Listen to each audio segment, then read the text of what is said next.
Hi friends, welcome to our channel. Saranya చాలా భయపడిపోతూ ఉంటుంది. సంతకం చేయమని అక్కడ కానిస్టేబుల్ చెబుతూ ఉంటాడు. శరణ్యతో పాటు అరెస్ట్ చేసిన వాళ్ళందరినీ కూడా సంతకం పెట్టమనటంతో వాళ్ళు పెడుతూ ఉంటారు. శరణ్య భయపడుతూ ఉంటుంది, చేతులు వణికిపోతూ ఉంటాయి. శరణ్యకి సంతకం పెట్టాలంటే చాలా భయం వేస్తూ ఉంటుంది. ఇటు పక్కన లహరి పోలీస్ స్టేషన్కి అని చెప్పి ఇంట్లో నుంచి ఎవరికి చెప్పకుండా ఆనందకి బయలుదేరి వస్తుంది. అనన్య పెద్ద ప్లాన్ వేస్తుంది. లహరి పెళ్లి చూపులు చెడగొట్టడానికి ఇటు ఆనంద లహరిని చూడటానికి తన గదిలోకి వస్తూ ఉంటుంది. ఇటు లహరి పరిగెత్తుకుంటూ పోలీస్ స్టేషన్కి అని చెప్పి ఏదో ప్లాన్ ప్రకారం వస్తూ ఉంటుంది.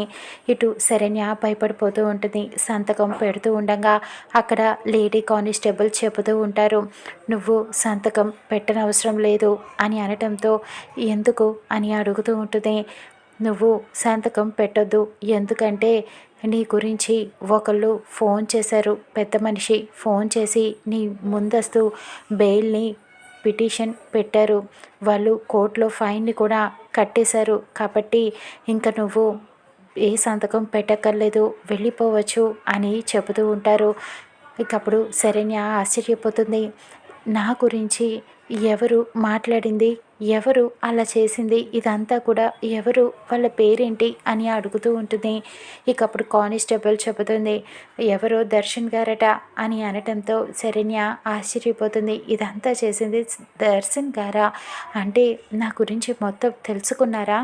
నేను ఇలా అరెస్ట్ అయినట్టు అన్నీ కూడా దర్శన్ గారికి తెలుసా? నేను ఇలా పోలీస్ స్టేషన్లో ఉన్నట్టు తెలిసి కనీసం చూడటానికి కూడా రాలేదు, కానీ నన్ను విడిపించారన్నమాట అని చెప్పి ఆలోచిస్తూ ఉంటుంది. అసలు నేను ఏం చేయాలి, నాకు అర్థం కావట్లేదు అంటూ ఆలోచిస్తూ ఉంటుంది. ఇక దర్శన్ శరణ్యని అర్థం చేసుకుంటాడా, సమీర గురించి జరిగిన నిజమంతా తెలుసుకుంటాడా? చూద్దాం రానున్న ఎపిసోడ్లో.